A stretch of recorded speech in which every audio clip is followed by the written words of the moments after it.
breakfast special, I guess, Danny. Black coffee. Sure, Wally. Ma's on the warpath, Wally. Oh, yeah? Yeah, no more truck talk with the kid. She sort of laid down the law before you came in. No, I don't want to hear any more about it. Now, you go on out and tidy up the restroom. Oh, Ma, not now. Now.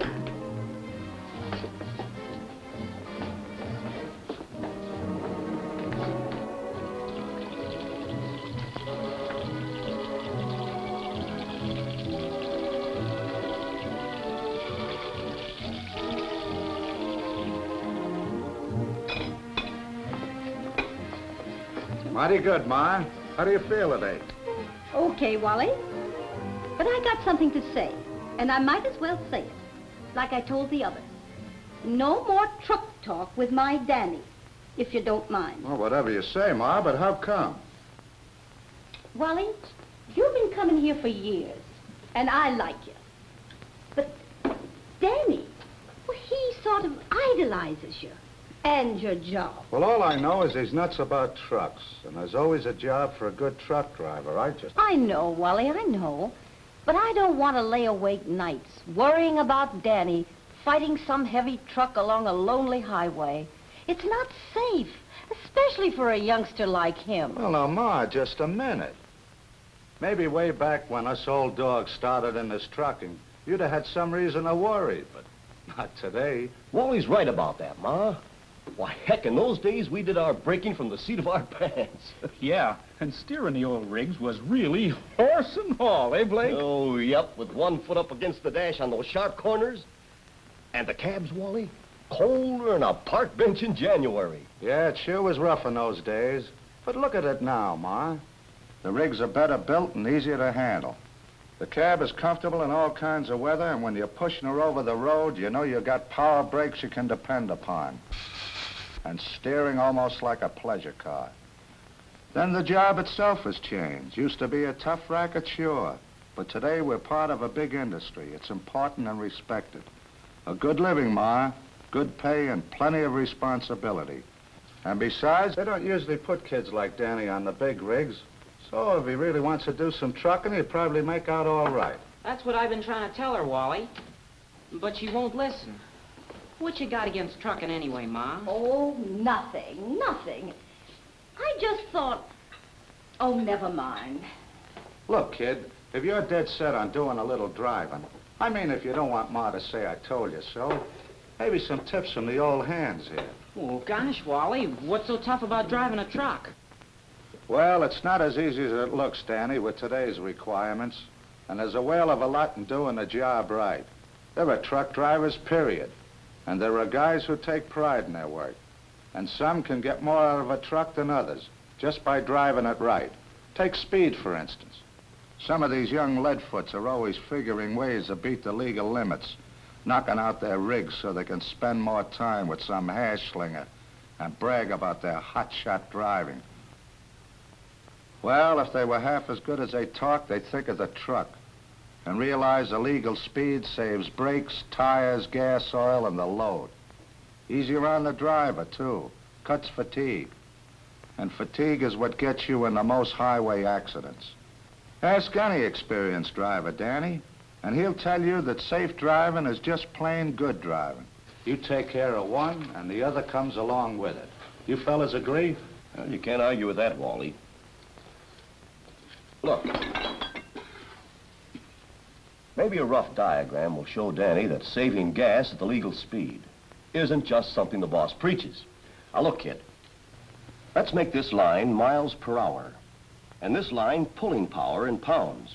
Now, the torque or pulling curve of the engine would look something like this, while the horsepower line would go like this. But here's the important curve, gas consumption. Notice that through here it's low and flat. So that's why this is called the economy range. And within that economy range, you also get your best power performance. And you're able to make good road speeds at the same time. Make sense? Sure, I think so, but... You don't have to be an engineer to drive a truck, kid. You can tell when you're in the gas-saving range by the feel of the rig. That's the power range, too. Right there, my rig just purrs along, smooth and easy. Of course, it varies with different trucks, Danny. Sure, but you learn to feel it on your truck and keep it there. That way, you use your head to save your truck and your neck, too, if you have to pull up in a hurry. You know, when it really comes down to saving your truck, how about lugging? Nothing beats up engines worse than that. And there's no reason for it these days. What Rogers means is that today, almost every heavy-duty truck has a modern 2-speed axle. Some of them even have synchro mesh transmission. So there's no reason for the driver to let them lug. You see, kid, when you come onto a hill with a heavy truck, you gotta keep up your road speed. When that speed arm of the needle starts to drop, you're losing momentum. And the engine has to strain if you try to stay in the same gear. You have to act fast because of the heavy load behind. By itself, a tractor can glide along like a kid on roller skates. But with a heavy load, it takes plenty of power to get moving. Well, the good driver gives his engine every brake he can to keep moving. The minute he starts losing road speed, he either switches from high to low axle or shifts down, or maybe both.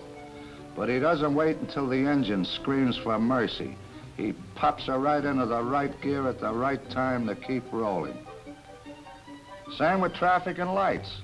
You can save a lot of wear and tear on both yourself and your truck by timing lights and traffic to hang on to your momentum and avoid shifting. Of course, you can't make them all, but by hanging back, you can make a gradual stop. Or maybe you only have to shift down one gear. That way, you're saving brakes, tires, gas, oil, and yourself. And here's another thing, Danny. With smaller rigs like mine, you make a lot of stops and starts. Well, if you sit there worrying the accelerator at red lights, you waste about a teaspoonful of gas every time you ram down on it. The same thing when you start up. Feed her faster than she can take it, and you just throw gas away. And senseless things, like slamming into the curb on stops, riding the car tracks all the time, whipping around corners, or roaring up to a stop sign and then jackrabbiting away. Bad driving habits that don't help you or your truck. Having some consideration for your own rig makes it easier on you. Trucking's hard enough work, so why make driving harder with needless wear on your equipment? Being jealous of his equipment never hurt any driver, I guess. That's why you'll find good drivers like Blake here, checking over his equipment before every run. Things like tires, fifth wheel, rear views, and only starting out after they've warmed up the engine. But Danny, that's the way it is with good drivers. And you'll find them in every kind of rig. Farm trucks, city deliveries, tankers, stakes, pickups, high racks, off-the-road jobs, it doesn't matter. They all take pride in being able to get the most out of their rigs. And they'll qualify as good drivers in anybody's league. Well, kid, there's a lot more, of course, but we gotta roll. Bye, Mom. So long. Bye, boys. Think about it for a while. Maybe you'll change your mind. Not me. I'm sold on it, Wally. Even if Ma isn't. Well, I'll say this much. There's a lot more to truck driving than I realized. We'll both think about it.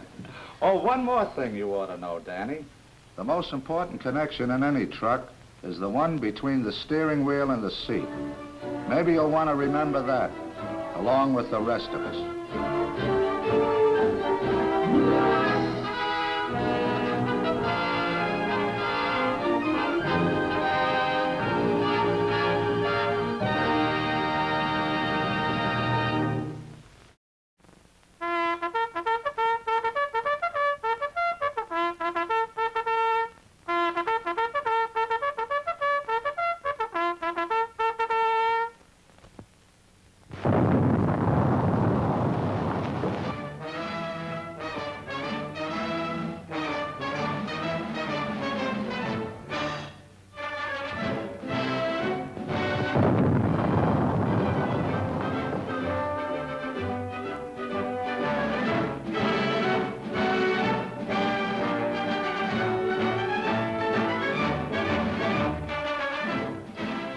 All out on all fronts.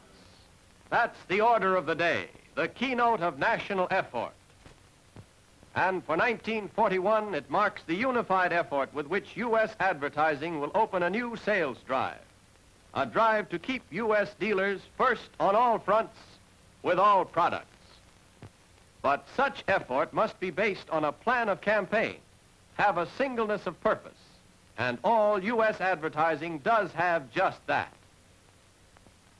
It's founded on the key to safety theme, a theme that will mark a new era in tire merchandising. You know the true economy and safety of quality in tires, and that thought of economy, of safety, of quality, will be driven home to the American motorist through this single truth. Quality tires are your key to safety. Today, this truth is a formidable weapon, a battle cry sweeping upon the heels of widespread dissatisfaction with tires built down to a price. This weapon will be widely used to open the way to sales. It will be featured in many forms of media. Setting down a barrage for your advance will be the dealer localized newspaper campaign. Powerful, attention-compelling, it will blanket the nation. It will cover the major 432 markets of the country. Yes, in the big volume markets, the U.S. story of safety through quality will reach the great mass of car owners. Every ad features the safety theme through such headlines as this one. Can you be sure your tires are safe when the roads are wet and slippery? That's a stopper. It makes the reader want to read further. And when he does, he finds out what may happen using anything less than first quality tires. And so, he is forcefully impressed with this thought. Only top quality tires are your key to long-lasting safety. Another eye-catcher in every ad is the "Did you know" illustration and copy. Here again is interpretive copy, copy that explains why quality is the key to safety. This copy is tied in through this key to safety shield, which is shown in every ad, to the quality in U.S. tires, and to the extra protection you get in three ways: extra blowout protection, extra skid protection, extra long safe mileage. A hard-hitting sales message is done in comic strip style. It hammers away still further at the need for quality. Extensive studies prove that this style of illustrated running story, whether comic, news, or advertising, gets more readership from all classes of people. For that reason, we've made use of these strips in the newspaper campaign in a stronger way than just as an advertisement. Here is sound advice for the American public, no matter whose tire they prefer. Here is a strong answer for any U.S. dealer to the flood of tire advertising on price alone. Now, beneath the cartoon strip is ample space for the U.S. dealer's name, for these are local advertisements, and this is a campaign prepared and run for and by U.S. dealers. Ads like these, continuing throughout the entire selling season, will feature the Royal Master or Royal Deluxe. And here's the schedule. 444 leading newspapers of the country, papers with a combined total circulation of more than 20 million copies. You can readily appreciate the tremendous sales-building value of this extremely extensive campaign. You'll also have the further advantage of a choice of an entirely different type of advertising. Ads featuring the Royal Master or Royal Deluxe. Ads built around the "Did you know" theme. The cartoon strip. The triple protection idea. Services. Traffic bringers. And still others featuring the popularity poll and public preference for U.S. tires, either in your own community or nearby territory. Another big gun in the countrywide campaign is national magazine advertising. This year it will capitalize on our greatest asset, the Royal Master owner. The ads are written around him, for him. and the power he exerts over others. He is featured in every headline and every main illustration, producing an effective localized tie-in with Royal Master owners in your territory. Each Royal Master ad is full-page size. Most of the series is in 4 colors, eye-catching colors, and the general makeup uncovers new merchandising angles on which you can capitalize. There is, for example, a feeling of relaxed comfort, of complete safety about the main illustration that immediately brings to mind the luxury of Royal Master ownership. In each case, the illustration is directly linked through the new Royal Master coat of arms to the headline, which interprets the enjoyment of being a Royal Master owner.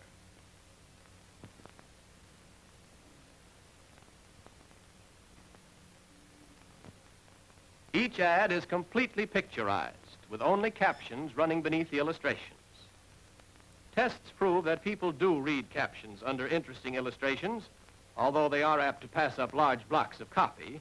But strangely enough, we get more selling points into an ad of this type than we would otherwise. The selling points are put over with attractive sketches. They explain why Royal Master owners have that relaxed feeling of safety. For example, they fear no skids. They fear no blowouts.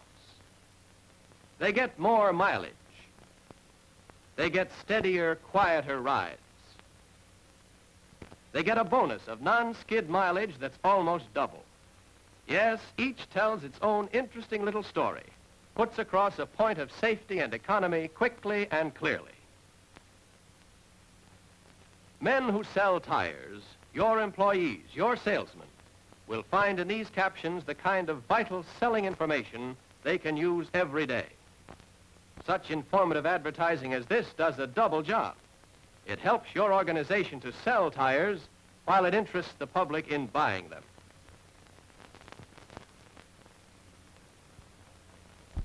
Every ad also contains an illustration and copy like this, featuring the booklet, 4 Vital Spots. The reader, no matter what his make of tires, is invited to get a free copy of this booklet to learn how to get more mileage out of his tires and how to care for them. But the catch is that he is directed to the U.S. dealer for that free copy. Your tie-in with the booklet does a direct merchandising job for you, brings you the natural tire prospect who wants more information and who lays himself wide open to your sales story. Now, to make him want this booklet, there is an illustrated clincher in every ad. Here it is, a simple, direct, and impressive statement. Once you ride on U.S. Royal Masters, you will never buy any other tire. This Royal Master campaign will be concentrated during your active selling months in leading weekly magazines, Saturday Evening Post, Collier's, Life. In the aggregate, Royal Master ads running in these magazines will total nearly 79 million impressions. And considering that each copy receives the attention of several people on the average, it is estimated that the ads will tell the Royal Master story more than 200 million times. To tie in with the pride of ownership symbolized by this Royal Master campaign, we have made up the coat of arms into an attractive metal monogram. This monogram can be attached to any car that carries Royal Master tires. Monograms will be supplied to you at cost. They form an effective method of calling attention to the motorist's pride in owning top-quality U.S. tires. Now, backing up the vast coverage of the quality tire market by national magazine advertising, there will be the further impetus of U.S. company advertising, also carrying its tire message to the public through national magazines. Based on the theme, Rubber Does It Better, the company campaign will expand as Royal Master magazine ads thin out, so that every day, every week, every month, the impact of the U.S. message will hit the public, calling attention to the many thousands of products manufactured by U.S. This campaign will run in Life and Saturday Evening Post and will total in excess of 37 million impressions. But even this is not all. We said all out on all fronts, and that is exactly what we meant. Aimed at a selective market will be the truck paper campaign, and it too goes all out for 1941. This year, we're going into every important trucking publication in the country. Commercial Car Journal, Fleet Owner, Traffic World, Transport Topics, West Coast Lumberman, Timberman, Milk Dealer, Bus Transportation, and Transit Journal. These truck ads will reach the bulk of the trucking industry, the truck buyer and the tire buyer as well. Here, then, are the big guns of U.S. advertising for 1941. Localized newspaper advertising in several styles and types. The Royal Master National Magazine campaign. The company's Rubber Does It Better campaign. And truck paper advertising. But there is more, much more to come. Direct mail, for example, the greatest direct mail campaign in U.S. history. Here's one of the main features. The Passenger Car Buyers magazine, It's a Date, a magazine with entertainment values that will catch and hold attention. Then there's the Royal Master campaign, 2 attractive mailing pieces containing actual testimonials from Royal Master owners.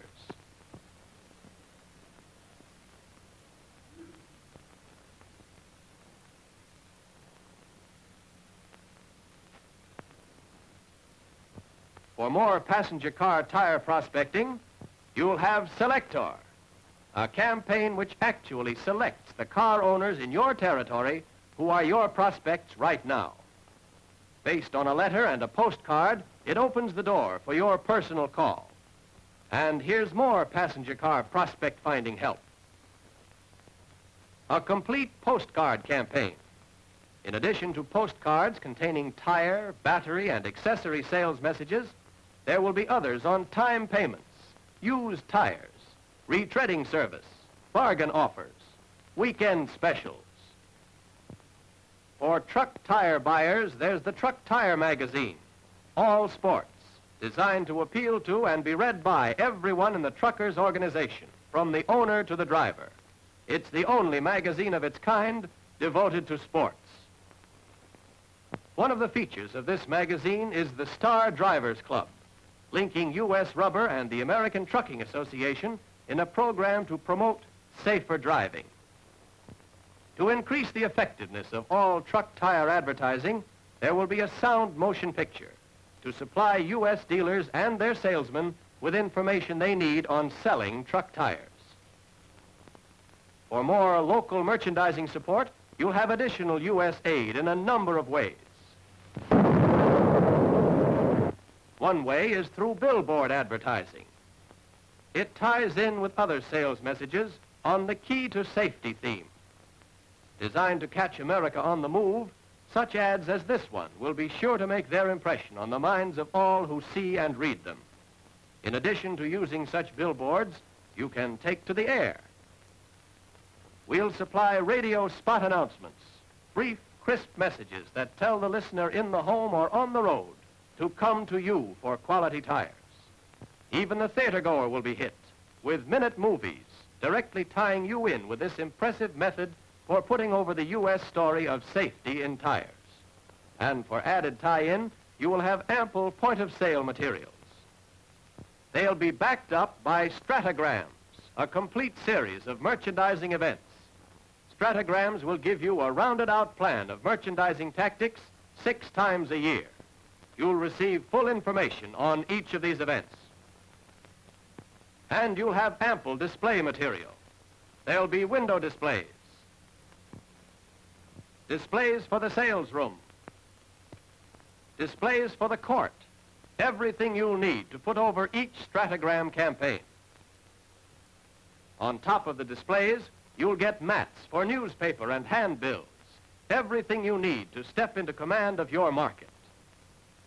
Everything required to strengthen the position of your men on the firing line. With a strong advertising program backed by sound selling, we're all going places this year. So let's take advantage of the opportunities before us in 1941. Let's all get organized for the job we have to do and go all out on all fronts.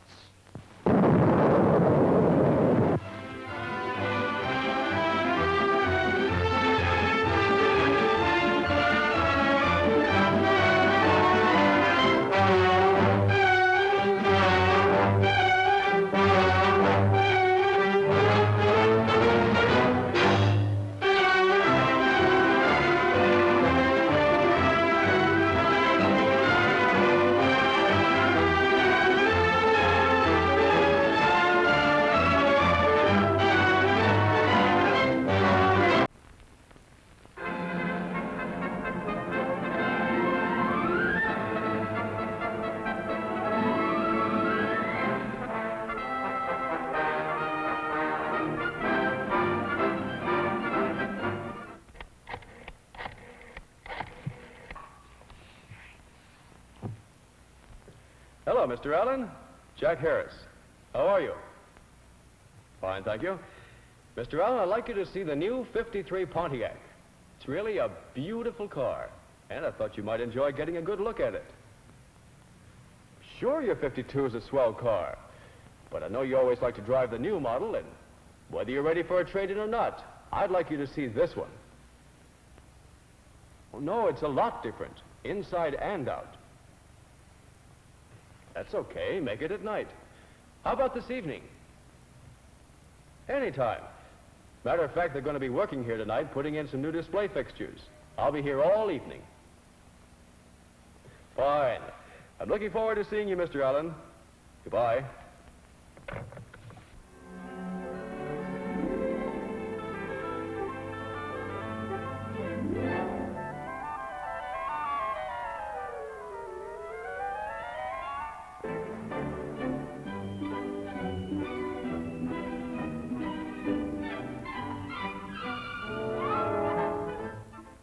Mr. Harris, this entrance is going to be closed for a while. We're getting ready to put up those lights. When you come back, would you mind using the side door? Sure, that's okay. You go right ahead. Won't bother us a bit. Okay, thank you.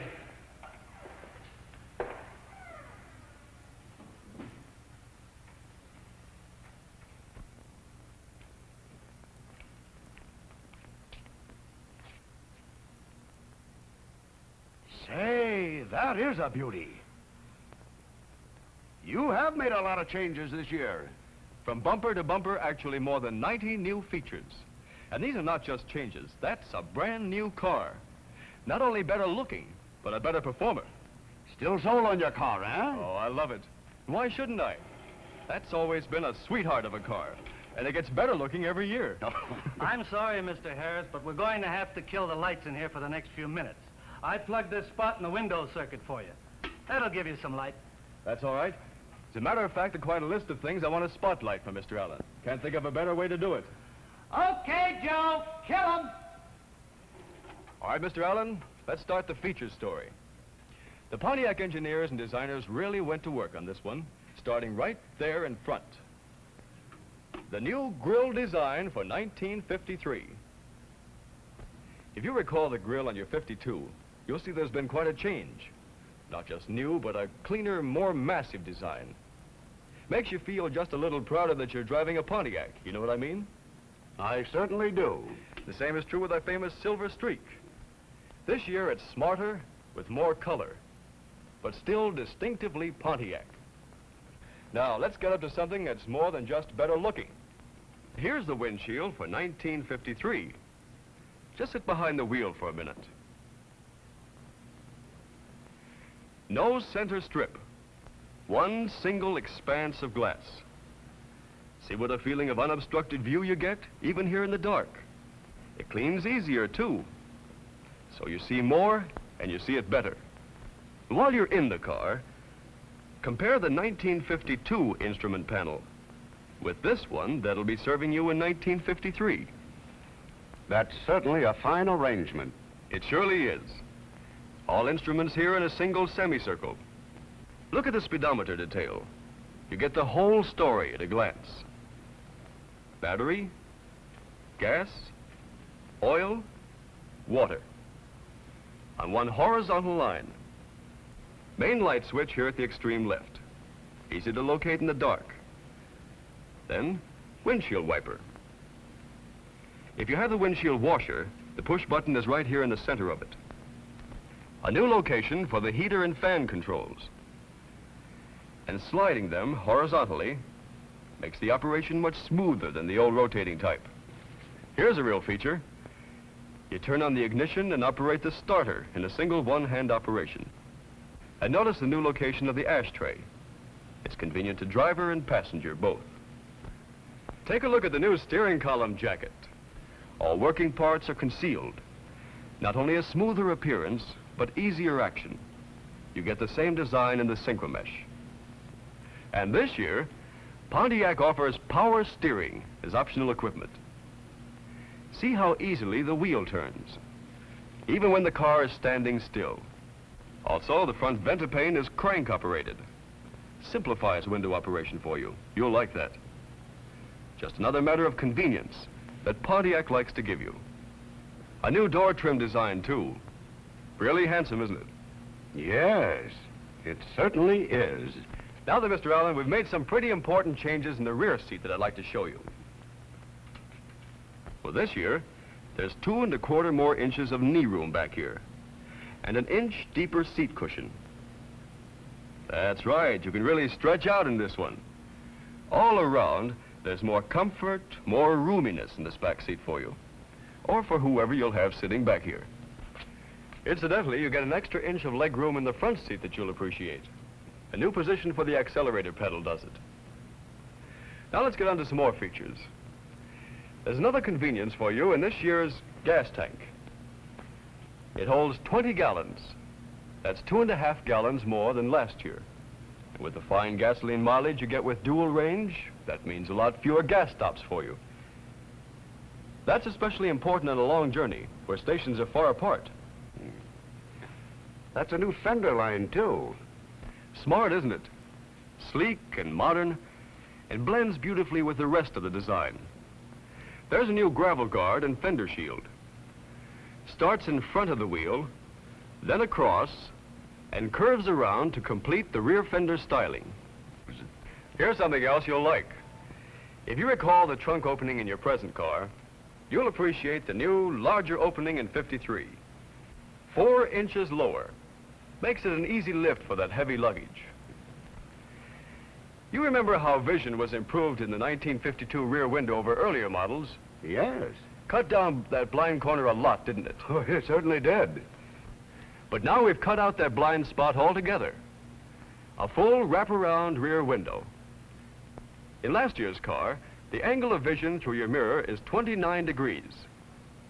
And here's how the road behind looks to you. This year's window spreads the angle to 39 degrees. Now look at that road. Safer driving, less strain. Gives you a feeling of spaciousness. It's lighter, brighter, more comfortable. Yes, I like that. That's a big improvement. There's a whole lot more, Mr. Allen, but right now I'd like to tell you about a few things that I know are very important to you.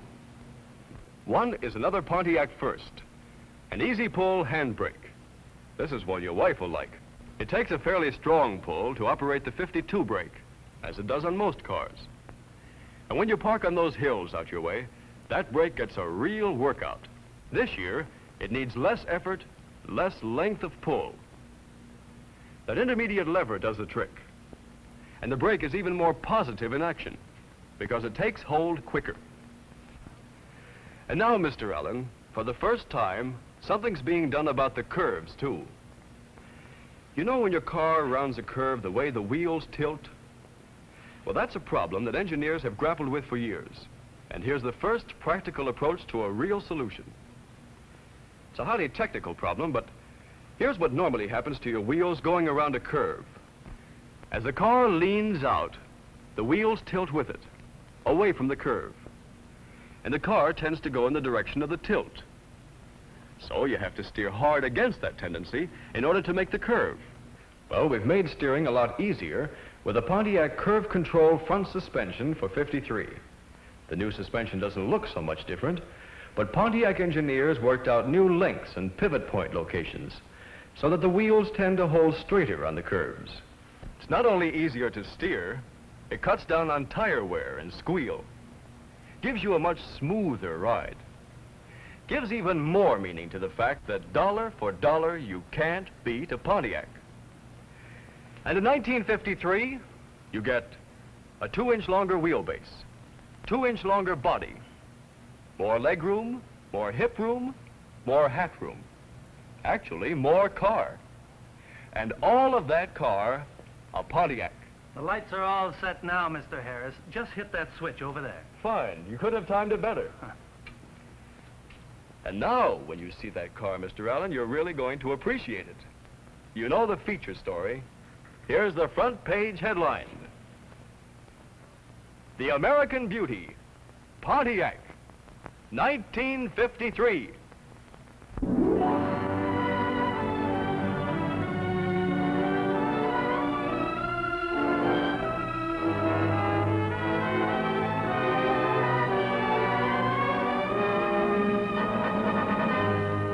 You're twice right, Mr. Harris. The 1953 Pontiacs are front page headlines and American beauties. Let's show Mr. Allen some of the other models. The Custom Catalina comes in exclusive color combinations of laurel green and Milano ivory. Features an unobstructed rear glass and increased visibility on sides due to new window outline. A new and rich interior through the use of more light leather and distinctive chrome molding. A new position of interior lights provides better lighting and adds a fine touch of style. You'll find this same feature in the Deluxe Catalina. Also the same hand-buffed leather along with a waffle pattern nylon cloth that gives a new level of luxury. This model is available in all the new solid and two-tone colors except laurel green, Milano ivory, and Santa Fe red, which are reserved for the Custom Catalina and convertible. The convertible may be had in all the sparkling new colors except laurel green. Interiors in 5 colors of leather and 4 combinations of leather and nylon cloth. On all convertibles and other two-door models, the front seats tilt forward and center. This gives rear seat passengers about 3.5 inches more room to get in and out of the car. The special models will be quickly recognized by the rubber gravel guard and the repositioning of the word Pontiac on the front fenders. Upholstery on all special models is both beautiful and durable. As a new feature for 1953 station wagons, folding rear seats are available on both deluxe and special models. This arrangement offers a dual-purpose rear compartment for increased serviceability and carrying space. When seats are folded down, a flat, level floor is formed. Floor surfaces are covered with durable ribbed linoleum. On both deluxe and special station wagons, interior roof bows have been concealed, and new tail lamps, rear fenders, and license plate location add new lines of distinction. The special station wagons have been brightened with new two-tone interiors. Horsepower rating on our thrifty 6-cylinder engine has been increased from 100 to 115 in the standard compression ratio, and to 118 horsepower in the high compression ratio. So you can see that whether it's the 4-door, the 2-door, the Catalinas, the station wagons, or the smart new convertibles, this year, as always, these beautiful new automobiles are positive proof that dollar for dollar, you can't beat a Pontiac.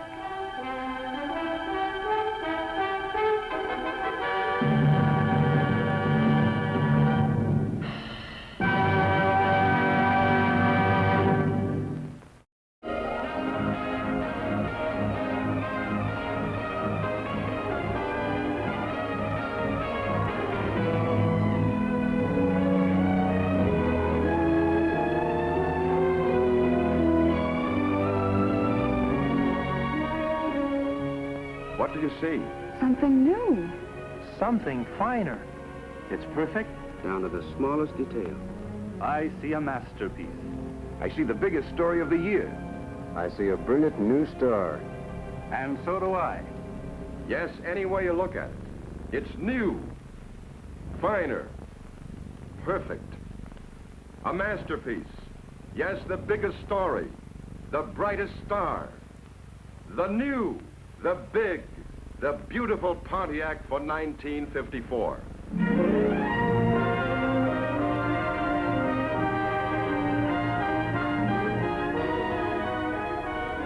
Always the leader in value, Pontiac now sets new standards of value for 1954.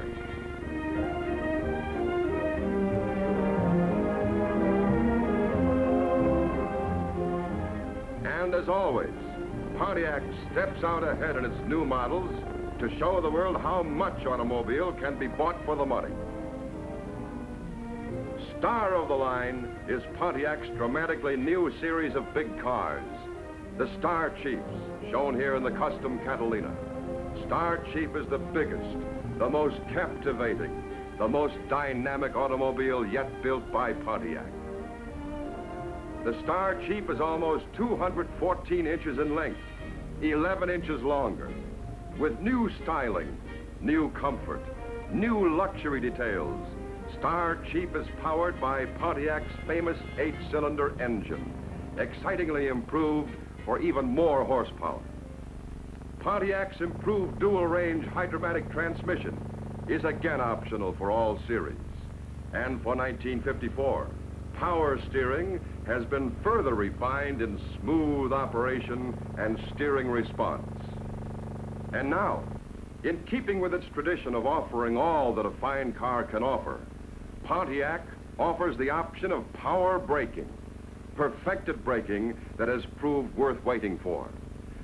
For 1954, a fitting environment for all this luxury is provided by Pontiac's Comfort Control Seat, completely adjustable to give any person more comfort and more safety at the controls. Electric window lifts can be your choice for 1954's final touch of luxury. Here indeed is the car that says, so everyone can hear, look at Pontiac. Look at Pontiac through the eyes of an automobile engineer to see how it is almost as fine as the finest, almost as low-priced as the lowest. An engineer, beginning with a basic car consisting of the simplest engine, chassis, and body, could chart all the features, all the performance, all the luxuries that could possibly be built into the most expensive cars. Up to a point, as each improvement is added, the cost rises slightly. Beyond this point, each addition begins to cost more and more. Engineers say Pontiac, since its beginning, has been built for maximum value. The chart shows that even cars selling for twice as much as Pontiac offer comparatively little more in size, performance, or luxury. Likewise, though the values offered by other cars may be considerably less, Pontiac costs but little more than the lowest. Look at Pontiac through the eyes of people you meet to get a true appreciation of its distinctive beauty. The styling that belongs only to Pontiac is immediately apparent. Look at Pontiac through the eyes of the people you pass to see how its new three-dimensional treatment of molding and trim accents the impression of tremendous length. Look at Pontiac through the eyes of people who will follow you to see the overall new styling unity of the car. In the deluxe models of Pontiac's famed Chieftain series, the same beauty of design has been incorporated. Pontiac's Chieftain special models differ from the custom and deluxe models in their simplification of detail. Look at Pontiac through the eyes of your friends. You'll get a new appreciation of Pontiac's prestige value, its styling distinction, and its exquisite taste. You'll get an impression of richness unsurpassed in the most expensive cars. Every detail is in keeping with the finest traditions of craftsmanship and artistry. Add them all together, and you'll see that Pontiac is even more beautiful, than the sum total of its parts. You know Pontiac is beautiful, but look at Pontiac through the eyes of a homemaker to see how it gives you comfort value equal to the finest. Here is vibrationless quiet, the controlled temperature and ventilation of modern air-conditioned living. Here is living room comfort on wheels, the soft, padded contours of lavishly upholstered furniture. Here is the comfort of home. The extra-long wheelbase, combined with new spring design, gives you the riding comfort that only a big car can provide. You know that Pontiac is beautiful and comfortable. To appreciate its superlative safety features, look at Pontiac through the eyes of a real motor safety expert. He knows that Pontiac is the car that offers a full measure of safety. Pontiac's instant response to the accelerator gives you command of the situation, keeps you out of trouble when passing. With full vision windshield, you can see where you're going, and with panoramic rear window, you can see what's behind you. Yet with Pontiac's body by Fisher, welded unisteel construction, you and your family are enclosed in a one-piece steel shell of safety. Here, with low center of gravity and improved springing, is maximum stability for any driving condition. Here is smooth, easy, positive steering on curves or straightaways and on roads rough or smooth. Braking is smooth, dependable. Yes, Pontiac is beautiful, comfortable, and safe. And to understand Pontiac's durability, look at the car that is built to last through the eyes of a man who's been driving the same Pontiac for 20 years. Today, 1 out of every 14 Pontiacs built in 1934 is still in everyday use. Proof of Pontiac's lasting value. Look through the eyes of your Pontiac service mechanic. He knows that Pontiac has been engineered and manufactured to give lasting satisfaction. Through the eyes of your service station operator, you can learn more about its economy of operation. Pontiac's high compression engine is the most highly perfected power plant in the automotive industry. Easy to maintain, economical on gas and oil. Pontiac's traditional economy is a matter of dollars and cents. Look at it through the eyes of your banker. He will compare Pontiac's lower purchase cost and higher trade-in value and tell you that in 1954, with so many new features found only on a few more expensive cars, there is no better investment for your automobile dollar. Dollar for dollar, you can't beat a Pontiac. You know that Pontiac is beautiful, comfortable, and safe. You know that Pontiac is built to last and to give you the most for your money in terms of economy. But what about performance for 1954?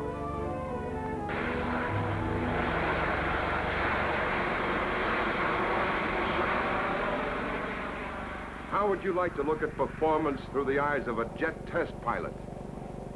Listen. Scott to field control. Altitude 35,000. Speed 650. Tailpipe temperature 895. RPM 100%. I am pushing over into a dive. Response to controls excellent. Over.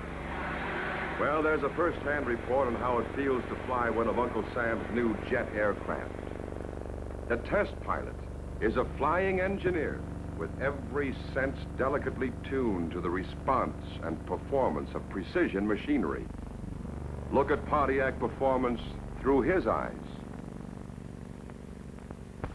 At the world-famed General Motors Proving Ground, he will put Pontiac through its flashing paces under the most rigorous scientific conditions.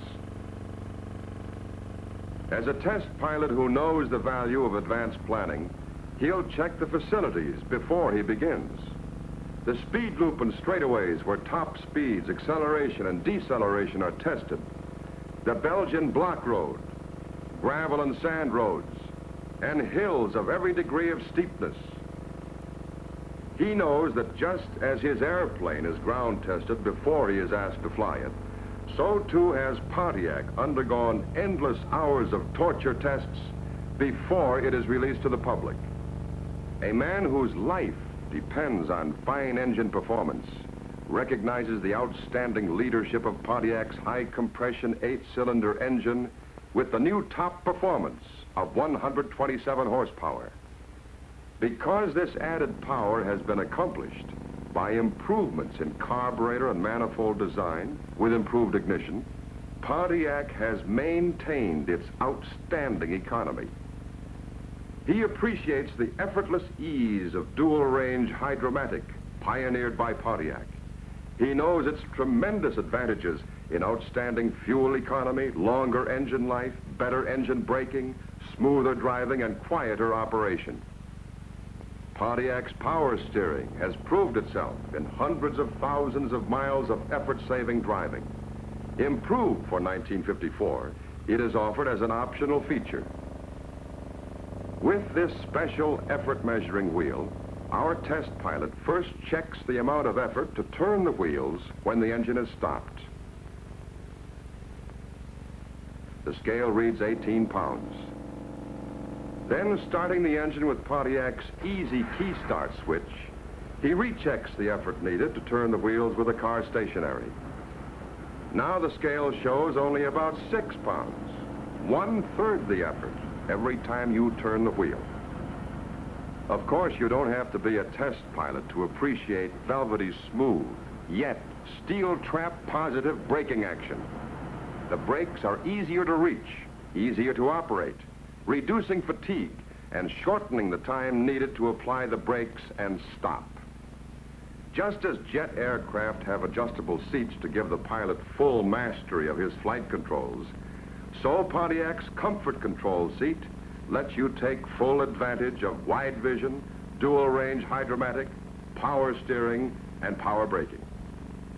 The seat can be moved from front to rear, can be raised or lowered or tilted to give a total of 360 different possible positions for added comfort, better vision, and reduced driving fatigue. And now, for an expert's view on Pontiac's dynamic new performance for 1954. Everything ready? Here we go!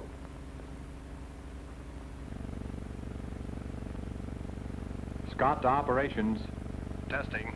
How do you read me? Loud and clear. Proceed with acceleration test. Using traffic range on dual hydromatic. Begin countdown for start. 5, 4, 3, 2, 1. First flag, second flag, third flag, 4, 5, 6, 7, 8, 9, and 10. Acceleration excellent. What was your timing? We timed you at 1-7. Roger. I'll swing around and come back the other way for the next run. The performance of Pontiac's 8-cylinder engine with dual-range hydromatic is a combination that amazes even a pilot accustomed to jet-assisted takeoffs, the kind of acceleration that helps you get through tangled traffic with ease. I will maintain speed with my foot on the accelerator until I hear the gun. To avoid sliding the tires, I will not, repeat, not apply maximum pedal force. No tendency to swerve noted, no jerking or swaying. All right, boys, check that. According to my estimate, the power brake reduces pedal pressure by about 50%. Yes, Pontiac's power brakes do over half the work, leaving just enough so that the driver has a desirable amount of brake pedal feel. Scott to operations. Steering wheel effort reduced to about 2 foot-pounds. According to my estimate, this is about 1/3 normal steering effort. No wheel fight or road shock at all. The car handles very responsibly. Unusually good stability on straightaways and curves. 40 miles an hour. You know, this road feels like a flat-top stick. Weight, extra long wheelbase, 60-inch springs. The combination feels just about right. Now let's see how she climbs. Entering the 11.6% grade at 15 miles an hour. Foot off the gas, speed 10 miles an hour. Now I'll give her some power. Speed 12 miles. Speed 18. 24. 27. 32. And over the top at 40. Scott operations. On the inside track of the speed loop now. Hydromatic lever in traffic range. My speed is 30 miles per hour. Shifting over to the next lane.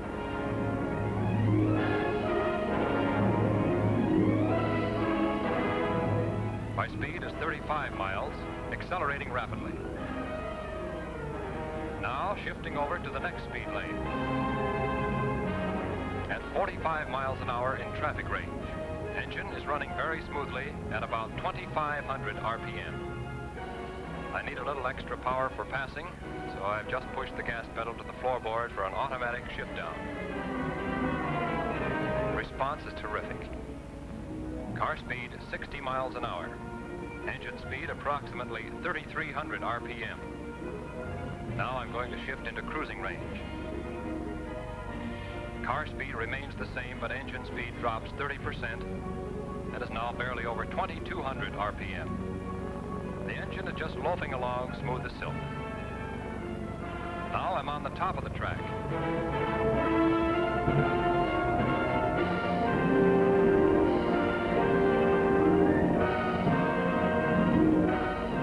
All instrument readings on the nose.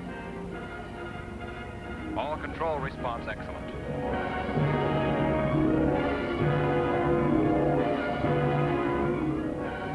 Scott operations, test procedure completed.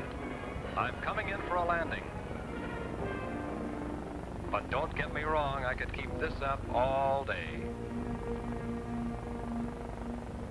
Yes, Pontiac's new performance will thrill expert drivers, good drivers, and ordinary drivers everywhere. For 1954, the eyes of all the world can look to Pontiac to set ever and ever higher standards of motoring value with 15 body styles, each filling its own individual place in the spectacular panorama of the finest motor cars to fit the most discriminating requirements.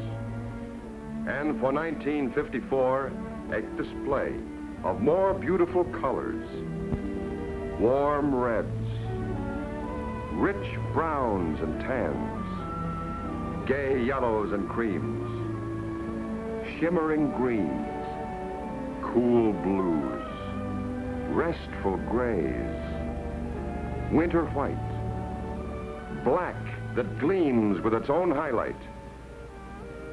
Look at Pontiac through what are to you the most important eyes in all the world, your own and your family's. Look at it from the standpoint of ownership, with a full understanding of its many features, its solid values. Look at Pontiac for 1954, for the wonderful big car values it gives you for so little. A masterpiece of distinction and prestige of which you can be so justly proud. Look at Pontiac to know all the joy, all the lasting satisfaction that only Pontiac can give you.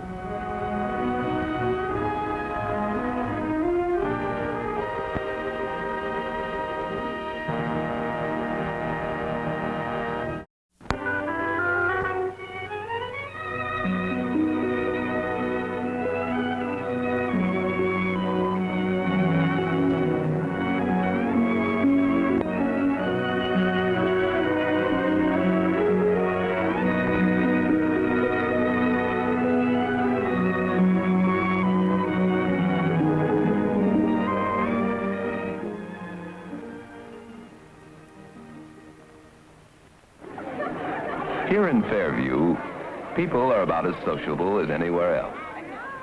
Most of us feel the need to live as members of a social group. First, it's the family group that fills this need. Later, we make acquaintances and form circles of friends.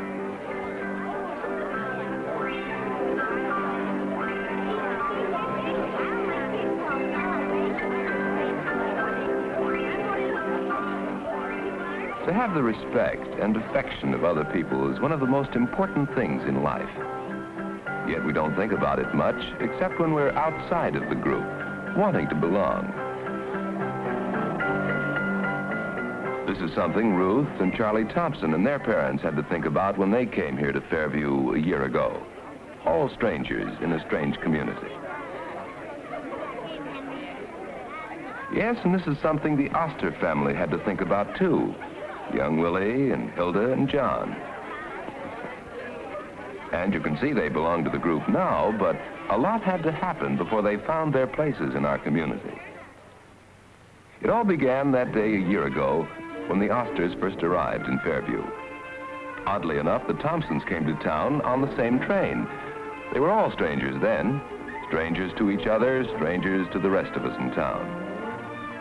Though they didn't know it then, the two families faced together the problem of establishing themselves in a new community, of finding their places in the group.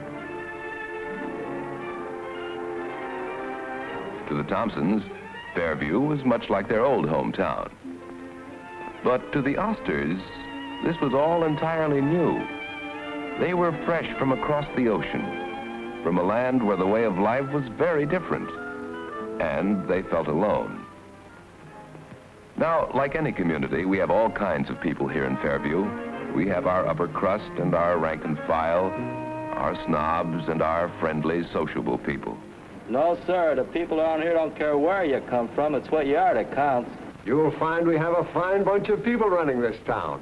With so many outsiders coming to Fairview these days, our old families are becoming completely lost. I say if you hold your job and pay your bills, you're just as big as anyone else in town.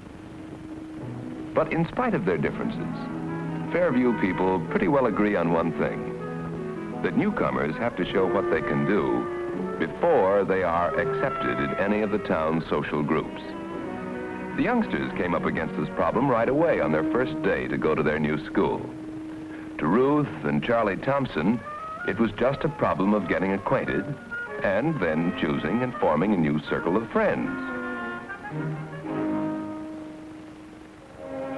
But to Willie Oster, it was a far more serious matter. He was entering a world where everything was strange and everyone might be hostile. He had to learn new ways of doing things, to overcome the differences in attitudes, language, and customs that set him apart from the group. My first pick, Jim, Tony, Charlie, Ed, Jim, Dave, Bill, Dick, Al, Melvin, Sandy, Eric, Sam, Charlie, John. I guess I gotta take you. Willie found it wasn't easy to gain acceptance in the group, but he was determined to try. Oh, we have so much fun at our Girl Scout troop, Ruth. You really ought to join, especially since we've already got some of your badges. You really ought to come along, Ruth. It's a good bunch, and I'm sure you'll fit in perfectly. I'd love to. The meeting's tonight? That's right. Bye. Bye. Bye. Say, Ruth, did you get the history assignment for tonight? Yeah. What's that, playing with dolls? This I whittled. Yeah? What is it? It is one of the little people my father told me about. The forest elves of the old country. The forest elves? Yes. My father says people used to believe in them. He taught me how to carve one. Gee, Will, and you made this with only a jackknife? You teach me how to whittle like this, and I'll make a first baseman out of you. Okay. From then on, Willie made friends. Once he had shown what he could do, he was accepted in the group. But Charlie Thompson was having a problem of his own. It wasn't easy for him to meet new people on their own ground, especially since he expected them to make all the advances. It seemed to him that all the other fellows were only interested in football and other sports, And he wasn't much of a player. When the fellows made fun of him over this, he was hurt. And it took a family conference to set him straight. And the leader is Mrs. Jenkinson down the street. She seems awfully nice, and they go on hikes and... Yak. Can't you pipe down? Charles, that isn't a very nice way to talk, but you have been chattering, Ruth. Something wrong, son? No, nothing wrong. Ruth, you'd better start your homework.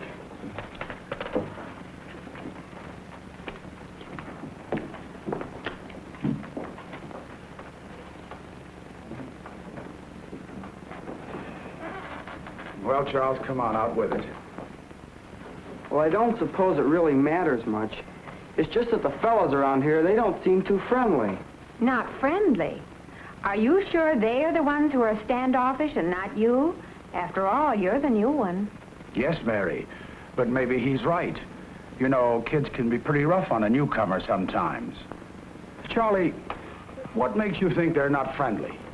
Well, gee, what do you have to do?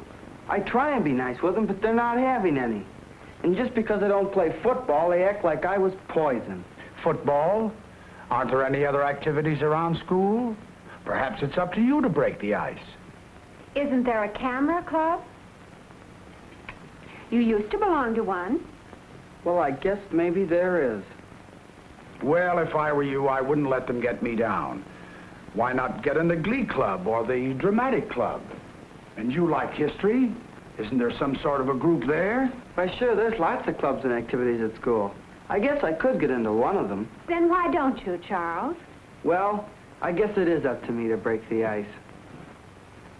From then on, Charlie did better. He discovered the common interests he shared with others and threw himself into their activities. This gave them a chance to learn to like him and to respect him for the things he could do well. At the plant, where John Oster and Arthur Thompson went to work together, they were up against the same problem. Arthur had to establish himself as the new assistant production manager, but he got off on the wrong foot right at the start.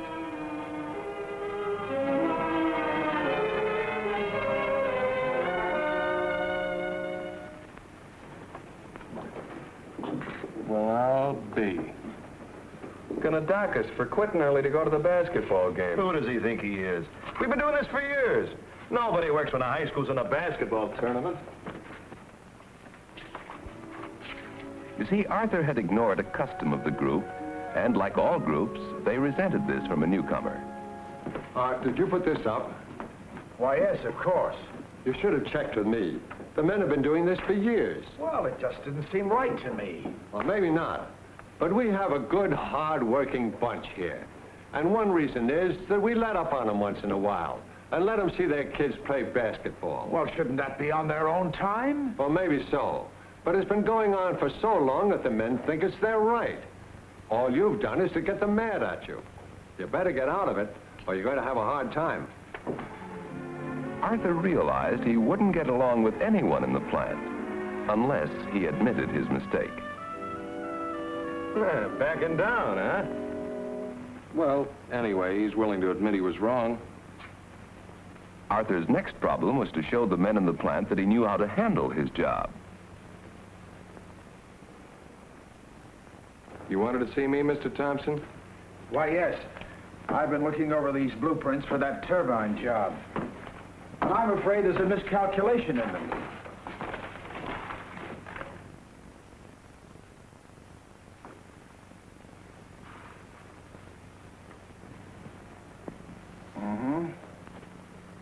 Yes, this dimension won't do for a taper like that.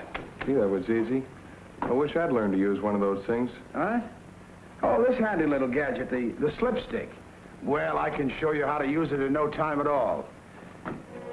From that time on, Arthur was accepted as a member of the group.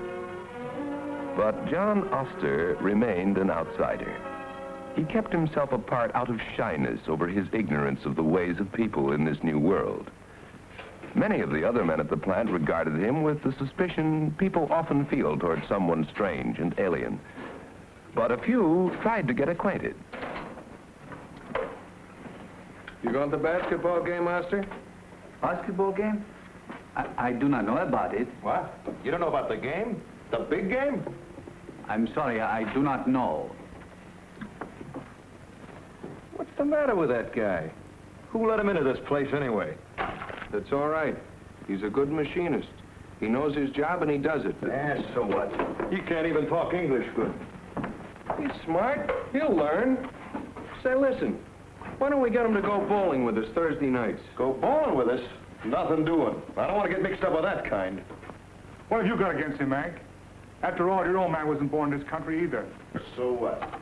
If you want a squarehead like Oster in a bowling club, you can count me out. All right. I just thought we might get acquainted. After all, we got to work with him.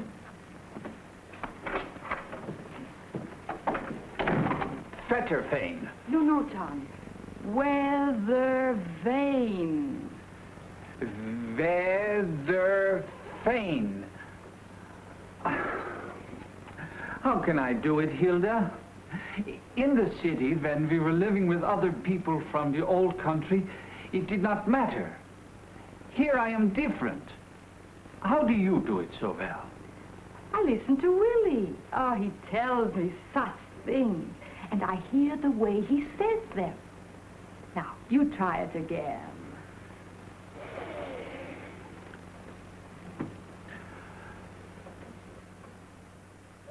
Weatherfane. It's no use, Hilda. I cannot wrap my tongue around this language. It does not really matter, John. Hilda was right. The language really didn't matter, except that it emphasized the differences that made Hilda and John outsiders in Fairview. To some of us, the Osters' alien background was an insurmountable barrier to our accepting them into the group. But to Mary Thompson, who knew what it was like to be a stranger, this was a challenge to our fairness and democracy. I'd like to place Hilda Oster for membership in the Guild. Well, Madam Chairman, doubtless Mrs. Oster is a very fine woman in her place, but what do we know of her background? Jane, I think you're being silly. Are we interested in what her background is, or in what she herself is really like? This is the oldest church in Fairview. Some of the finest and oldest families in town belong to this church. Now, after all, Jane, when Mrs. Oster paid us a visit, we got along beautifully. She's a sweet woman and has a wonderful disposition. And after all, don't we believe that everyone is entitled to an equal chance? I think we could all agree on that. How do the rest of us feel? Hilda did join the Guild, and soon she and John were members of the group. Hilda, I can't tell you how pleased everyone is that you're in the Guild. Even if I do have a cake in the contest, I know you're going to win. Oh, thank you. Everybody's been so nice to us since we came to Fairview. Seems like you've lived here all your lives. Thank you. You'll both be happy to know our minister has consented to judge the cake. I shouldn't like to be in his shoes. Oh, I just said that I'd see that they were judged. But I have an infallible jury. Please, may I have your attention? We have come to the finals, and I've been, to use the vernacular, put on the spot. But I think I found a way out of it. Here are the best judges. I'm sure they know far more about these matters than do I or anyone here. You can guess which cake is going to win. The best one, of course.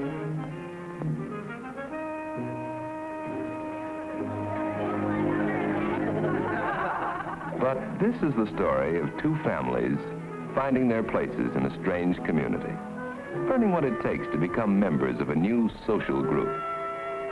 It's also the story of every one of us in all our relationships with families and friends, acquaintances and working associates. Every one of us have to learn the ways to live, and work, and play together. The ways to acquire that feeling of belonging to the group that's so essential to everyone's happiness.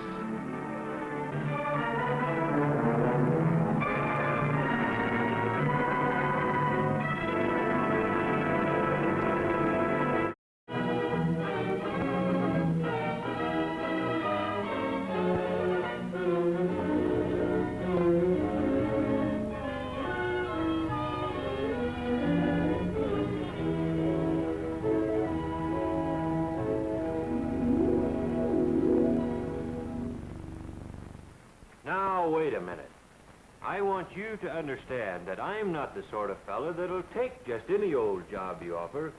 No, sir. I want my kind of job with my kind of pay. And my kind of hours. And let me tell you something else. If I could just talk, would I tell him plenty? Always practicing his conversations out on me, just because he knows I can't talk back. Phooey. Now, these may well be Fido's thoughts. But poor Fido, being a dog, can't say what he thinks or take part in the conversation. And I'll need my own private office and a telephone and a secretary and lots of filing cabinets. But since Fido is a dog, he doesn't have to worry about being nice to people. And so, when faced with being the listener in a one-sided conversation with George Johnson, he can do what comes naturally. Conversation is our most used device for meeting and getting along with people. And when, like George, you start talking to yourself or to animals, it's well to analyze your conversation. Conversation is as natural in your daily life as the air you breathe. Conversation is primarily a give and take proposition. You speak, you listen. You offer an idea, perhaps you accept an idea. Sometimes conversation is no more than a social howdy, such as, "Hi, Sam, how goes it?" "Okay, Joe, how's it with you?" "Fine." Often, however, the ability to carry on a more involved conversation is of great importance to you. Oh, hi, George. You scheduled for an interview now, too? I had an appointment for yesterday morning, but I got tied up. Well, I'm scheduled for an interview now, so maybe I'd better go in. Yeah, you go on in. I'll take a stroll around and try him later. Sam has given a little extra attention to appearing neat and efficient for this interview, because he knows that in any conversational situation, first impressions can be very important. What sort of work are you interested in, Mr. Henderson? Well, electrical engineering has been my main interest. However, I have had experience in other fields. For example... Sam will probably continue to make a favorable impression in this conversational situation, because he appears sincerely interested in what's being said, and he's courteous and tactful as to what to say himself and when to say it. Yes, Sam knows that his use of intelligence, interest, and consideration are paying factors in any conversation.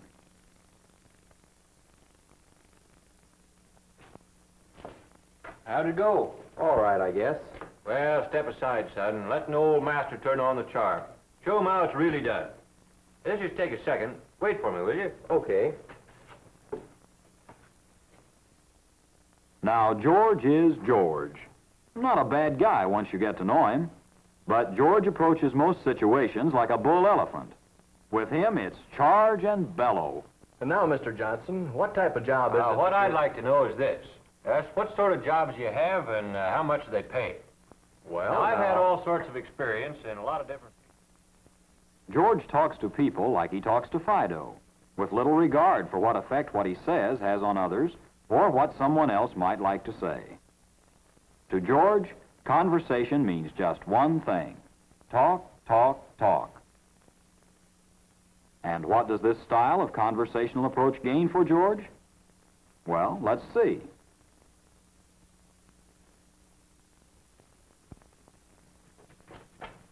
How'd you do?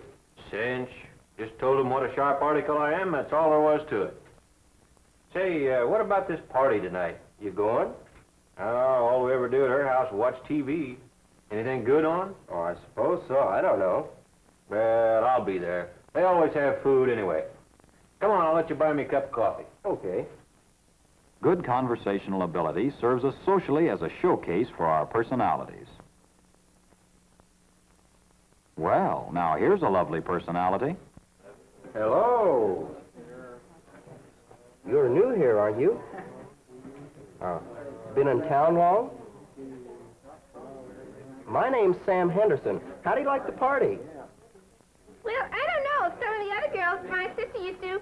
There are lots of people, and I don't know. Yeah, well, I see a friend. I have to go now. See you later, maybe. Yes, remember, Every time you open your mouth, you put your personality in it. There are many good and bad types of social conversationalists.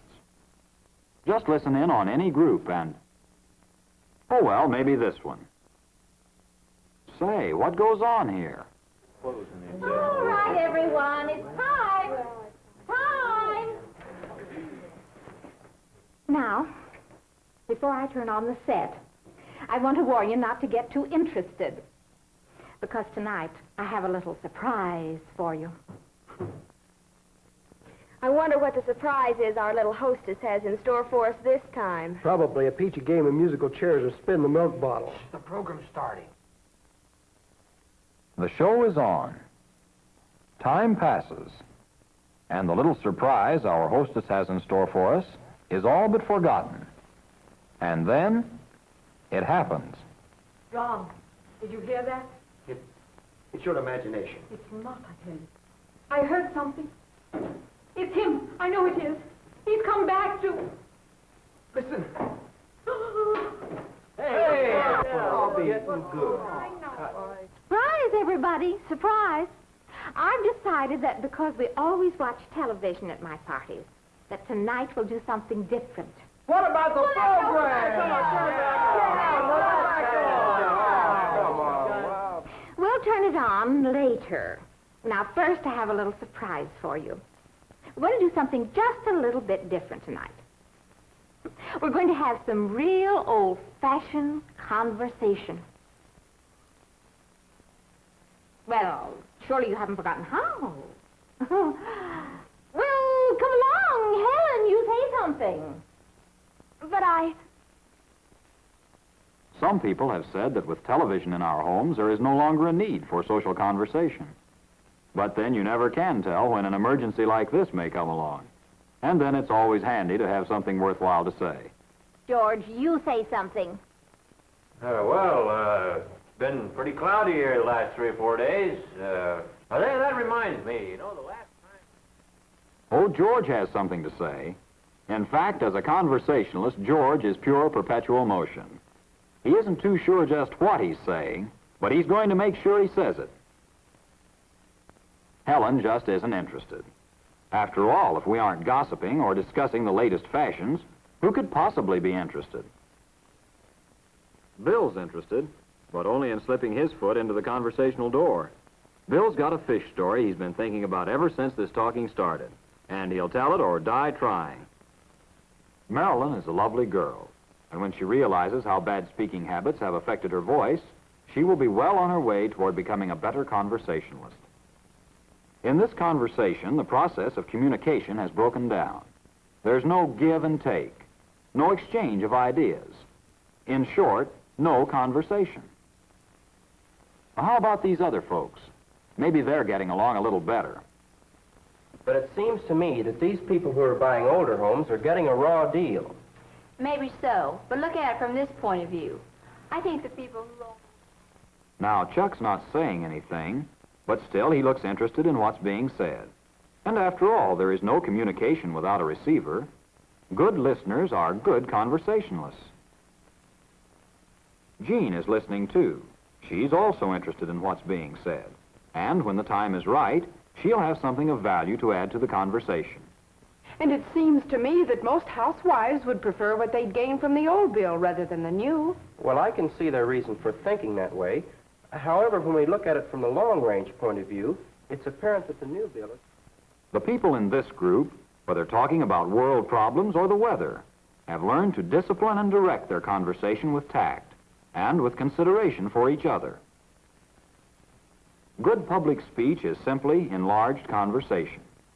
Here Sam has to be a little more forceful, but he retains the conversational manner, and he remains warm and friendly with his audience. He's talking with them rather than at them. All right, everybody. Thank you. I guess this is the end of the conversation. It's television time. It's time. Good job anyway, old man. I'd almost forgotten how much fun an evening of conversation can be. Was kind of nice for a change, wasn't it? It's time for the fights. It may be that future times will bring about many changes in the styles, subjects, and needs of conversation. But conversation, nevertheless, will always be important to you. The day you apply for that important job, the day you ask that special girl that special question, in your daily work, your daily play, on the telephone, or at the breakfast table. And because good conversation is important to you, it's well to remember, always share the conversation. Consider the other fellow's point of view. Be alive and interesting, both as a listener and as a speaker. Use the rules of good speech. Have something worthwhile to say, and say it in a clear, pleasant manner. Talk with your audience, rather than at them. And remember... Hello. You're new here, aren't you? Been in town long? My name's George Johnson. How do you like the party? Every time you open your mouth, you put your personality in it.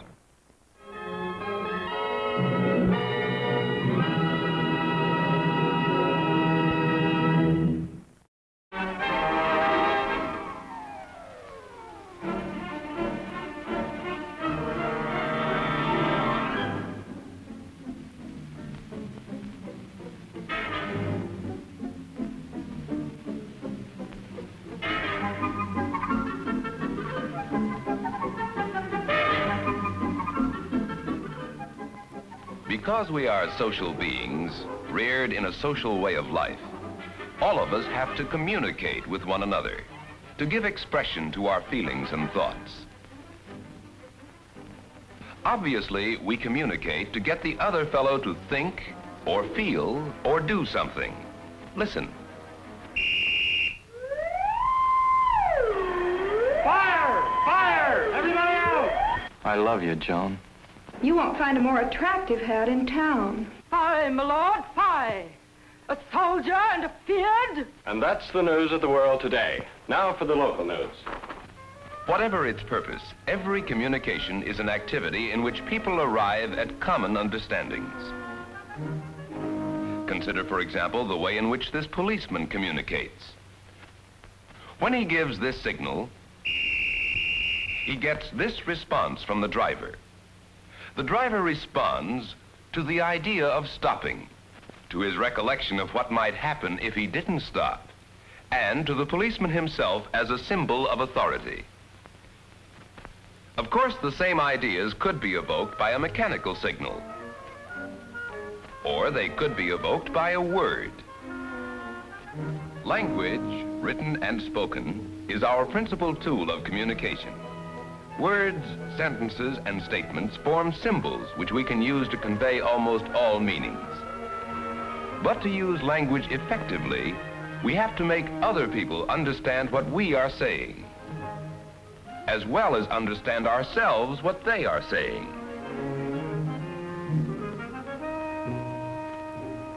Every communication situation has these elements: the communicator, or person doing the talking, the content of his message, the medium or method of communication he is using, the audience to whom he is speaking, and the response the audience is making to his message.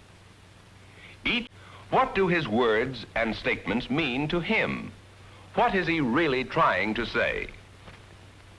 Our friend the policeman communicates effectively because his signal means exactly the same thing both to himself and his audience. But the meanings of words and statements are seldom exact, and they seldom mean quite the same thing to different people. Just think, next year we'll all be in college. Yep, I'm going to state, I guess. Oh, Bill, what do you want to go to state for? Why don't you come along and go to Caldwell with me? Caldwell? I don't know much about it. What kind of a place is Caldwell? It's a pretty classy place. Good fraternities, keen girls, everybody has a car. A lot of kids with dough go there. Oh, it's that kind of place, is it? No, I guess I'll just go to state. The difference between Bob and Bill lies in the meaning of a few words. And a lot of kids with dough go there. Bob's interests and experiences have made this a pleasant idea to him. But to Bill, these words have just the opposite emotional meaning. Many of the words we use have somewhat different emotional meanings for people with different experiences.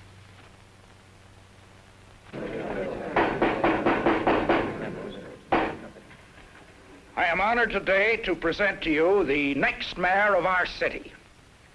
He is a friend of labor, a friend of business, a friend of every group and interest in our community. Mr. John P. Garrison. Mr. Cox gives an emotional response to one of the speaker's statements.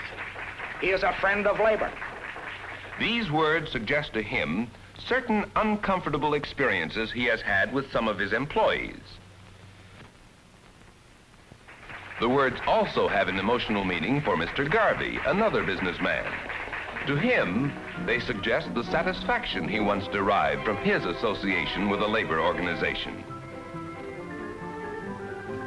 Everyone responds emotionally to words and statements. If we are aware of these feelings, we are better able to control our responses. Now, of course, when we are doing the talking and someone else is listening, our problem is how to make ourselves understood. That is, how to use language that will establish our meanings with our audience. The first question to consider is, who is this audience? What are its past experiences or predispositions? Obviously, we would never try to explain algebraic equations to this pair of youngsters. We know they haven't the maturity and experience to understand them. The same thing goes for all the people we talk to every day. All of them are different personalities, having somewhat different experiences behind them, giving them somewhat different predispositions. All of them take the words we use to mean something a little different. Knowing our audience even helps us in such an obvious matter as using words it understands. A doctor, for instance, puts it this way to a patient. Henry, you've got a bad case of athlete's foot. One of the worst cases I've seen. We'll try to do something about it. But to a colleague, he puts it this way. By the way, Doctor, I had an acute case of epidermophytosis today. But knowing our audience does more than this. It also helps us to put our ideas into words that will move our listeners to respond as we wish. Frank, give me back that letter.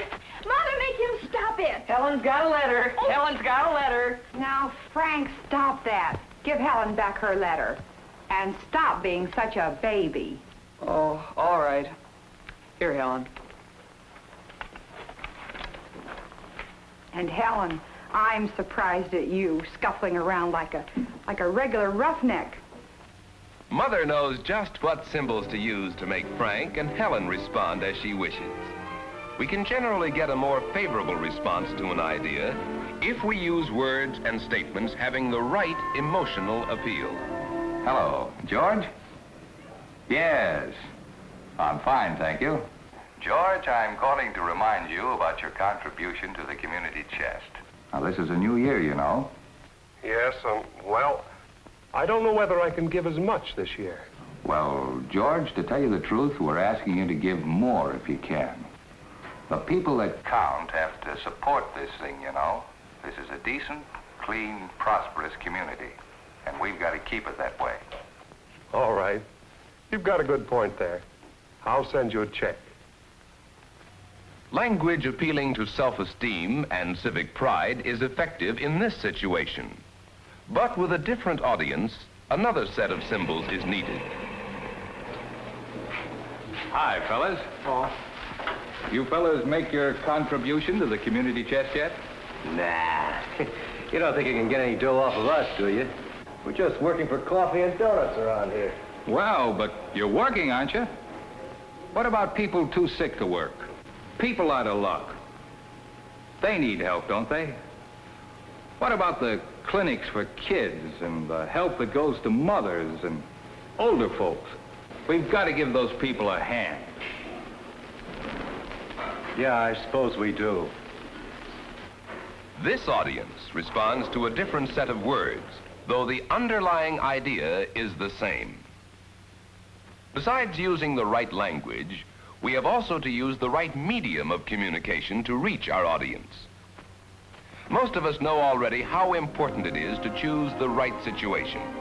For instance, we wouldn't try to discuss a weighty problem at a time like this.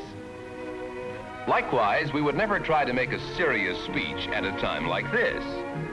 Every audience has to be approached at the proper time and place. And every audience has to be reached through the proper medium. And if we wish to reach audiences of millions, we have to use one of the media of mass communication, the press, radio, or television. But whatever media we use, and whatever audiences we reach, the questions to ask are the same. Who is talking? What is he saying? What medium of communication is he using? To whom is he speaking? What response is he getting? The answers to these questions are the guideposts to effective communication. They help us to that understanding of one another that is essential for successful living and working together.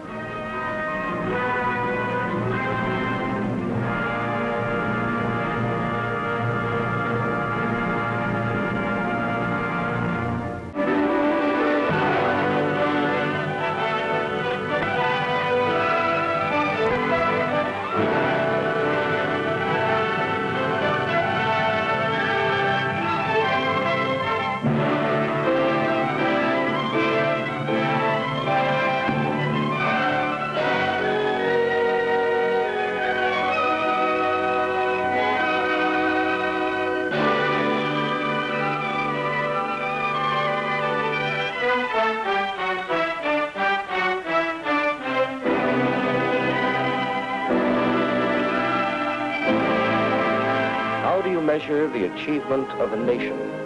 If you want to know how we're really doing, where do you look? Maybe that's a question with more than just one answer. Maybe you have to take one thing at a time and ask how we're handling that problem. Take food, for example. That's an important problem. How are we doing there? Take a look at our farms. The quantity and quality of our output surpass anything ever seen before. And how about industrial production? That's probably where we do the most remarkable job of all. This is the kind of thing we have a special knack for. We have a right to be proud of our performance as builders and makers of goods. How about transportation? The same story, really. More than 200,000 miles of railroads, 300-mile-an-hour planes by the thousands, 40 million cars and trucks. Or look what we've done with health. Physical well-being tremendously improved. Life expectancy at the highest level in history by far. And how have we managed to do all this? We provided tools for the job. Farm tools to multiply our output per acre. Giant machines to multiply our output per man. When it comes to moving people and goods, we have the tools to do it on a grand scale. We have every right to be proud of our performance in these areas of our national life. But what about the education of our children? Let's look at that problem. Have we the same right to be proud of what we are doing for them? Every school day of the year, 30 million young people enter the classrooms of our schools. Never before in our history has the school population been so big. Never before have we had greater need for knowledge, or wisdom, or understanding. Today's school generation must be trained to face a complex, rapidly changing world. Think of it a moment. It is a world that has seen the coming of the atomic bomb and all the problems that go with it. It is a world in which supersonic speeds are commonplace. It is a world that in a span of little more than 20 years saw this, and then this. It has seen the first attempt in history at world organization, and the fate of a second attempt still hangs in the balance. It has seen extreme economic depression and high economic prosperity. It has seen the rise of the total state, the dictator, and the mass man. It is a world that has revealed whole new areas of knowledge. It is a world of new sensations, new excitements, new distractions. The thrills of motion pictures, the tense drama of radio, the vivid presentations of television. So much to be learned by so many in so little time. That is the problem. And what money, manpower, and tools are we providing for this job? This is a question we must address to every aspect of the problem. School buildings, equipment, teachers' loads, teachers' salaries, the training of teachers, and the tools for learning. The supremely important job of teaching deserves the best we can provide. More books and better ones.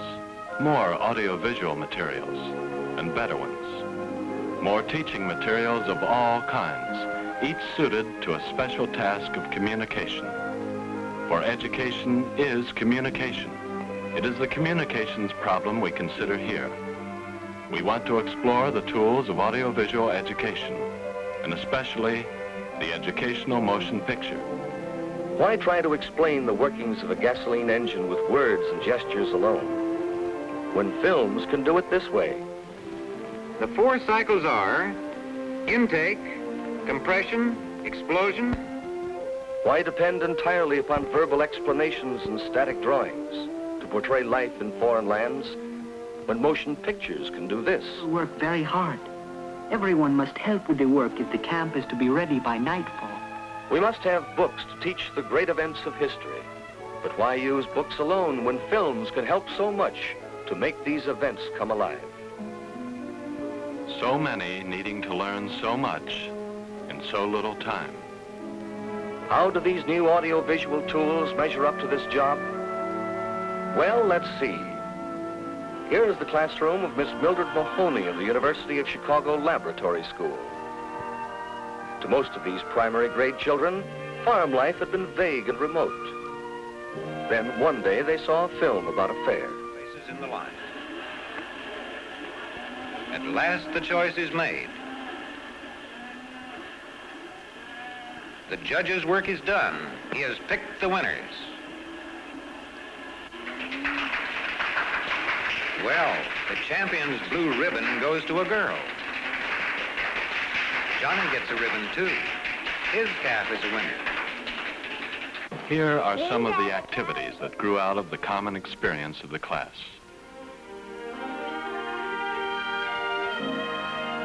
Making a model is only one activity growing out of the film showing.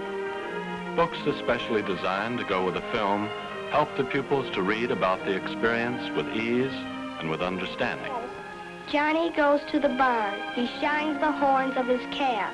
Besides using the film readers, the pupils took a great deal of interest in other books dealing with the animals, the farm, and other things related to what they saw in the film. Some wanted to put the story into their own words. Some drew pictures. Just as these city youngsters went to a fair by means of films, they can use films to gain rich experience in a wide variety of other subject areas. The world of physical things. How do gears work? The world of science and technology.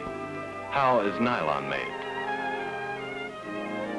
The world of living things, young animals. The rich past of colonial times. The world of the arts. How do you draw a good picture? The world of handicrafts. How does a loom work? And the world of people, young people like themselves in Norway, in England, and young people in Italy. These children are learning to understand the world they live in through films. The general science class of Mr. P.L. Whitaker, University School, Bloomington, Indiana. Now we have a pretty good list of questions. Do you think of any other points that we ought to see in this film on television, Pamela?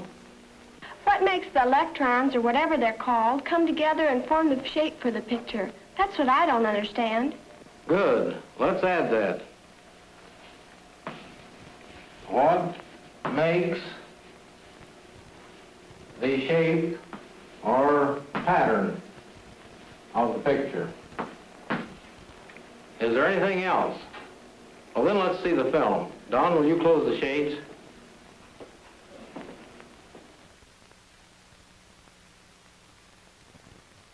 At the base of the tube is a filament.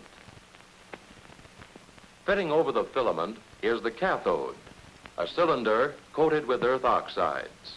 Around the cathode is a shield called the control grid. Next are two anodes. This is only one of many science films from a comprehensive library which includes motion pictures on physics, motion pictures on chemistry, films on biology. Teachers like Mr. Whitaker have found that their investment in the use of films has yielded rich returns in promoting interest, clarifying difficult concepts, and increasing the effectiveness of teaching.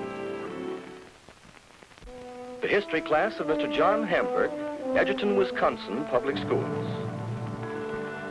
It is therefore that the older I grow, the more apt I am to doubt my own judgment and to pay attention to the judgment of others.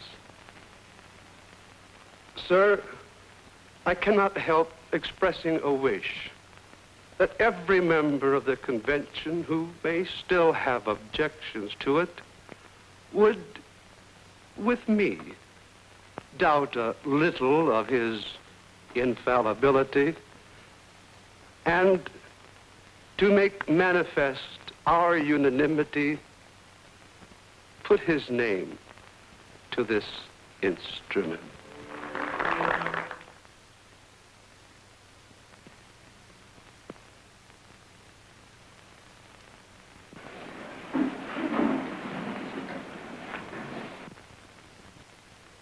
Any comments? Yes, Bob. I guess I was surprised to see Franklin so willing to admit that he might be wrong sometimes. Anyone want to comment on that? Well, I think the film makes clear from the beginning that Franklin was a scientist as well as a statesman. You know, that's a very impressive thing about the founders of our government. They were men of really broad interests. To Mr. Hamburg's class, men like Franklin, Jefferson, and many, many others are not just vague historical figures, but vivid personalities they have met in a very meaningful sense through films. And so, too, with their entire study of American history. Films give it a new dimension. Films, textbooks, and other materials reinforcing each other. When the period of the movement westward was being studied, this film was used. In a century and a half, a frontier people had remade a continent. Virtually all productive land At another point in the course, there was a film dealing with the Second World War.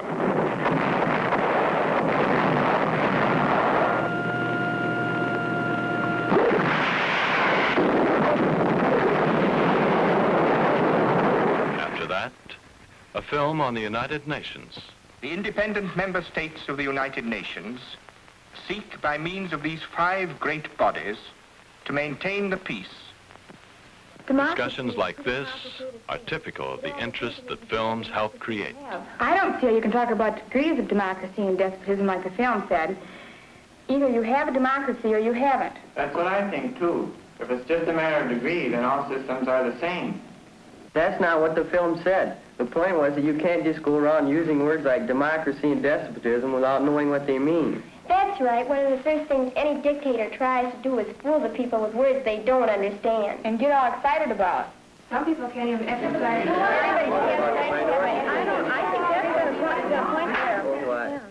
If I may get in a word here, there are 2 distinctly different types of questions involved. One is a question of fact. What did the film actually say? The other is a question of opinion. Should we believe what the film said? We ought to be able to settle the first question rather easily. Can we see the film again? Shall we see it again? Charlie, are you all set?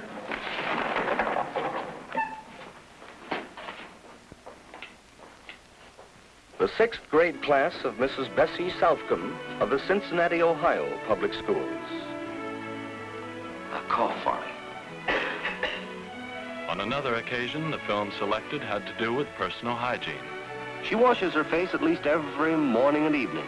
She rubs gently all over her face. And then there was the film on the teeth. The rotary strokes massage the gums and stimulate blood circulation. And there was the film on caring for the hair. 100 strokes or more. That sounds like a lot, doesn't it? But it's worth taking the time for. With materials like these to work with, Mrs. Southcombe's class was able to save costly hours of classroom time in their study of health problems. These are not isolated examples. Similar cases of effective film use can be cited in all areas of the school program and at all age levels.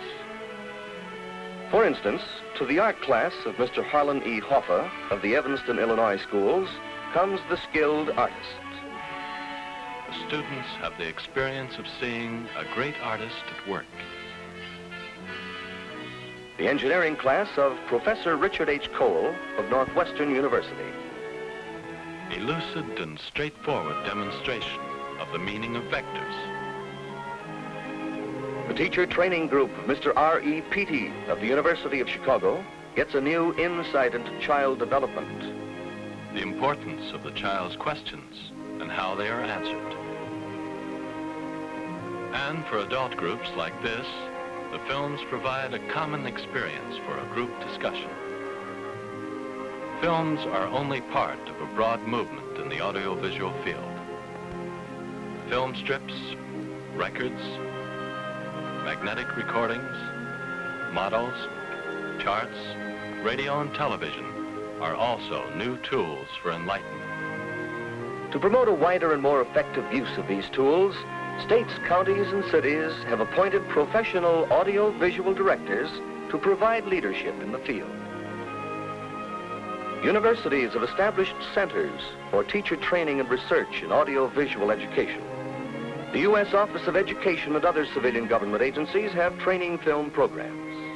Industry and the armed forces continue to use the audio-visual tools that have been so effective in the speedy training of large numbers of men and women.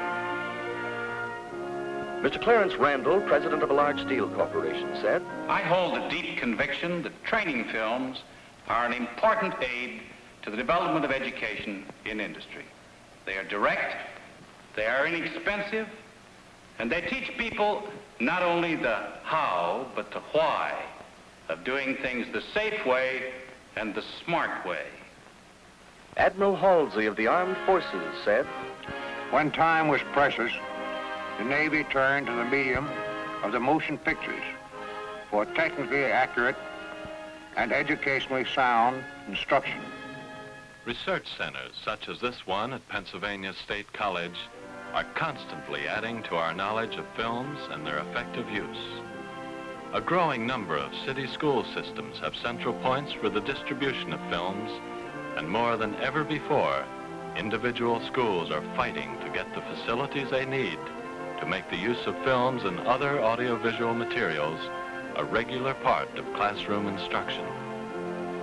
Yet even with all this, most students in American classrooms do not have the opportunities offered by regular film use. We must not assume that the new media of communication will answer all our problems, or that they will make the teacher less important. On the contrary, well-trained teachers will be needed more than ever before. But the teacher's effectiveness will increase with the proper use of films, just as the latest advances in medical equipment increase the effectiveness of the doctor, just as the farmer's effectiveness is increased through the power tools of modern agriculture, just as our giant productive system is made more effective through the use of a modernized transportation system, just as our industrial workers have been provided the tools an age of economic well-being requires. The problem is to help the children learn, to make the school years as profitable and productive as possible. Are we solving this vital problem with the best facilities and finest resources at our command? How do you measure the achievement of a nation? If you want to know how we're really doing, take a look at our schools. For on what we're doing here and in schools throughout the world rests not only our future fate, but perhaps the very fate of civilization itself.